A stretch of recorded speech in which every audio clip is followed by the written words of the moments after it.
It seems like just yesterday, every music video, movie, and celebrity was promoting Beats by Dre. I mean, to be honest, when I was a kid, there was nothing I wanted more than a new pair of Beats headphones. But nowadays, it's pretty hard to find someone wearing Beats, and it seems like the brand has almost vanished into thin air, which has left me with a few questions like, why was everyone and their mom wearing Beats? How come every single popular artist was wearing them? And whatever happened to the iconic brand Beats by Dre? Well, it turns out that Beats might not be the great headphones you remember them to be, and to understand why, we gotta go back to the beginning. Beats by Dre obviously were created by Dr. Dre, who is an extremely successful rapper and producer. He's well known for working with artists like Snoop Dogg, Eminem, 50 Cent, and more. As a producer, it gave him obviously a lot of credibility when it comes to audio quality, so it made perfect sense why people would be interested in buying his headphones. So he decided to partner up with the record executive Jimmy Iovine, who described Dr. Dre as a sound connoisseur, someone who had spent an entire career in the studio working with music and beats. I said, Dre, we need to do something. Because he was going on about that 50 Cent was selling millions of sneakers.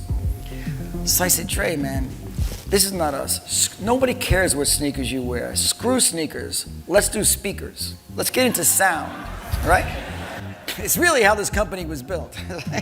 They said that there were two main problems with the audio and overall music industry, and they said it was because of poor audio because of pirated music, as well as Apple's earbuds having really poor quality. This is back when everyone was using the iPod and the headphones that just came with it. Remember when we used to get earbuds for free, the good old days? But he was saying that the younger generation also just had no clue about audio quality and what they were actually missing out on.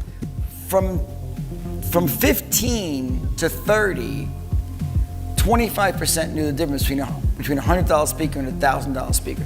They are just not even tuned into sound. And most of it is for two reasons. One of them is the laptop, and the other is the earbud.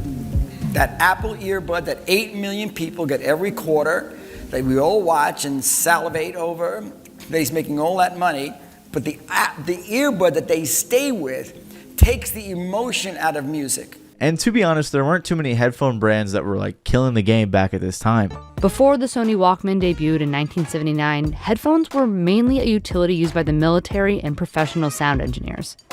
And that's pretty much where consumer headphone technology stayed until October 23rd, 2001. And we are introducing a product today called iPod. You can take your whole music library with you right in your pocket.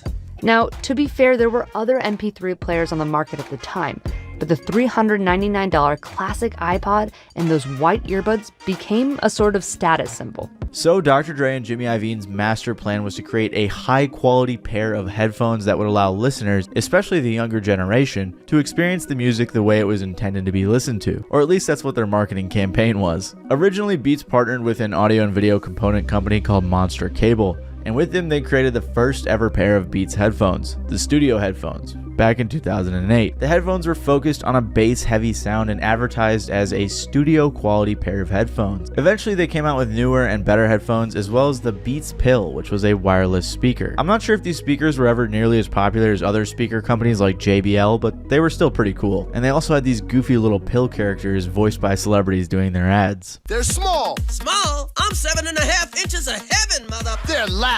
Yeah, we're speakers. We supposed to be loud, dummy. And they love talking trash. A plug-in speaker?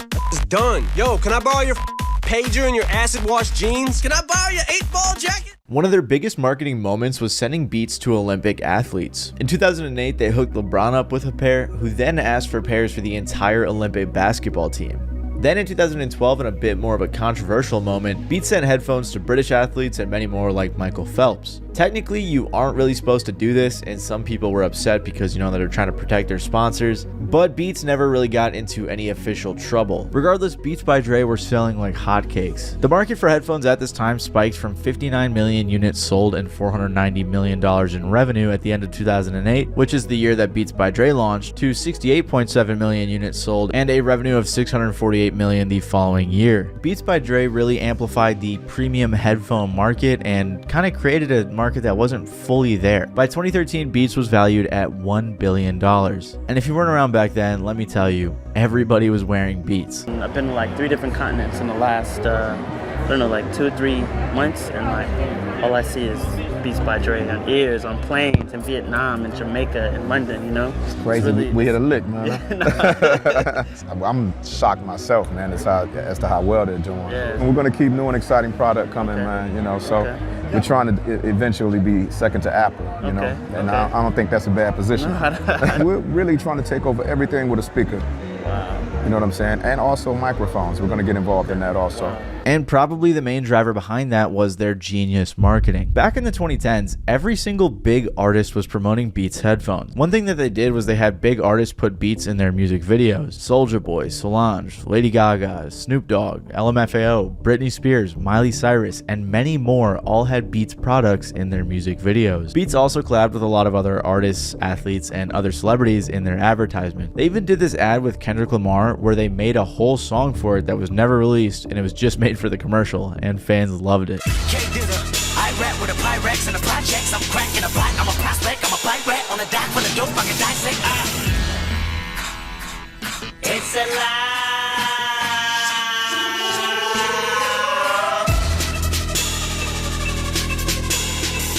There's also this commercial that people love with Colin Kaepernick called Hear What You Want, where everyone was just trashing him for being a terrible quarterback, and then he puts the headphones on and just blocks it all out and locks in.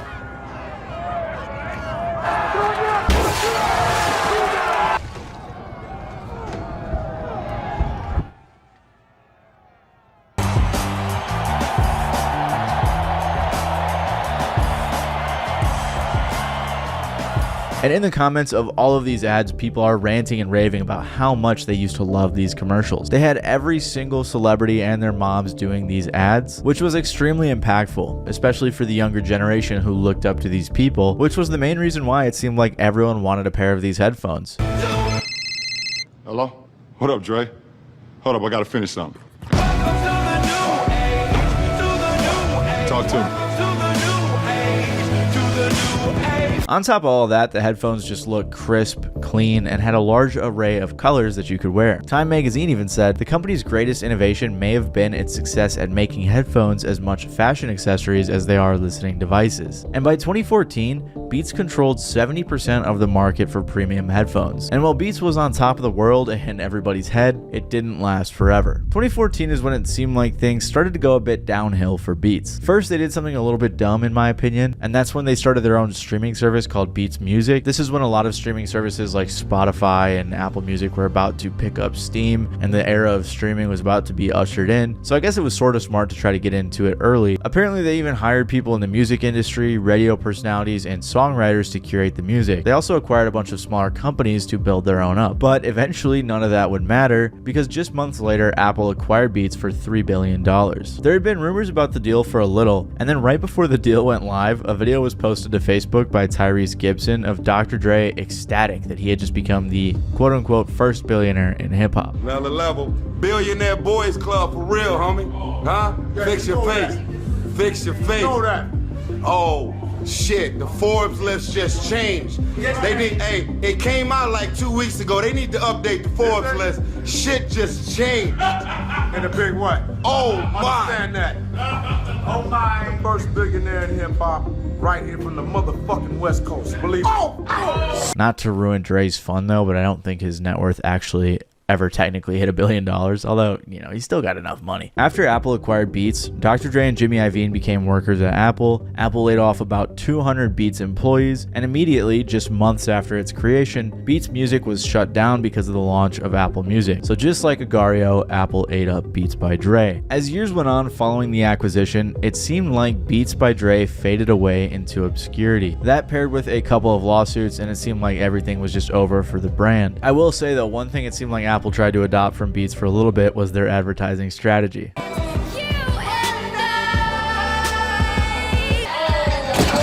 Many people like to blame Apple for the reason that Beats by Dre failed, but regardless of the Apple acquisition, I actually think one of the main reasons that Beats failed was simply because the headphones really weren't that great. I used to have a pair, and I'm not an audiophile or anything, but I remember them not being that comfortable. They felt very breakable. They didn't feel too high quality, and I just couldn't wear them for a while. They just weren't that great. I also found some audiophiles on Reddit, and if you don't know what an audiophile is, it's just a bunch of huge sound nerds. No offense to the audiophiles out there, but they know their stuff, which is why most of them aren't fans of these headphones. When asked what happened to Beats on Reddit, one person said, "People realized the headphones suck." Another said, "They got huge because they had a marketing campaign based on loudness era shitty mastering practices in the recording industry. Instead of calling it out, they decided that they can fool people into thinking that headphones are at fault." Another person said, "The downfall in my opinion is when folks started to dissect Beats and found out it's no different or better than some Skull Candies or other similar products. They weren't that much better once you got your hands on some, and then you compared them to the lower priced options and you realize it's just a status symbol." Which was true. Beats were 100% a status symbol at the time, like the article I mentioned earlier that said they were just a fashion accessory to many people. The quality on these headphones compared to the other types of headphones on the market nowadays is just night and day. I may not have noticed it back then when I was like 12 years old, but the audio quality is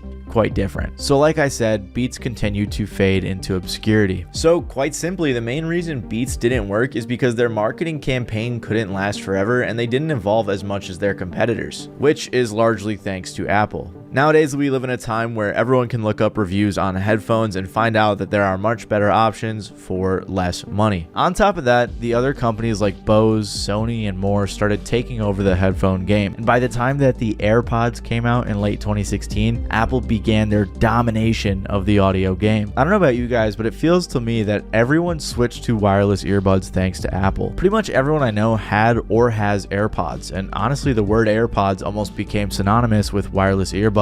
Except for that brief phase where everyone was wearing those like around the neck headphones that were wireless, and they, you know what I'm saying? Like, those were kind of weird. I never really liked those. I mean, think about it. Why would you spend like $300 on some bulky headphones when for like half the price you can get some convenient wireless earbuds that you can wear anywhere? And that's why by 2021, Apple had the majority of market share when it came to headphones. And if you fast forward to today, now it seems like everyone's buying Apple's headphones, the AirPod Maxes. And I'm not gonna lie, I fell for the propaganda too. I know they aren't that great quality wise, and they're not like the best headphones on the market, and they're a bit overpriced, but I just think these are sleek. I can't lie. Regardless, no one was really wearing over-ear headphones at this time, and if you were, there's a great chance that it wasn't Beats. Apple was all in on AirPods, and Beats were more so an afterthought at this time, as again, they were a subsidiary of Apple. Around this time, Beats did put out some wireless over-ear headphones, but there were just better brands at the time, and that's really why Beats fell off. But it seems as if Beats is trying to make a comeback. Right now, it seems like, despite going under the radar for a while, Beats is trying to make a comeback, and with Apple backing the company, I wouldn't be too surprised if it worked out. Lately, they've been going back to their roots, collaborating with pop culture people like Skepta, LeBron James, and Lil Wayne. They even partnered with Minecraft to make some sick-ass creeper headphones. On top of that, they have actually seen a decent amount of growth these last couple of years, and I think that's mostly due to sales from the Powerbeats, which are unique in their own right. It seems though that they've changed up their target audience a bit from the younger generation, just like everybody in general, and more so to athletes, fitness people, and fans of hip-hop. I mean, if you go to their page, they got Shohei Ohtani wearing the headphones on the very front, so clearly they're going for more of an athletic crowd these days. When the current CEO was asked if he thought they were rebels against the Apple ecosystem, he made it seem like they were fine with targeting that audience, while Apple was left to dominate the rest of the mainstream headphone industry. He did admit that Beats by Dre fell off for a bit, but that they are going to revamp all of their products. Beats headphones have definitely improved to try to keep up with the current headphone technology, but they're definitely not the top dogs anymore. This was a recent interview from last year, so who knows, maybe Beats will make some killer headphones soon and get some more market share in the headphones industry. Regardless, Beats were still an iconic moment in pop culture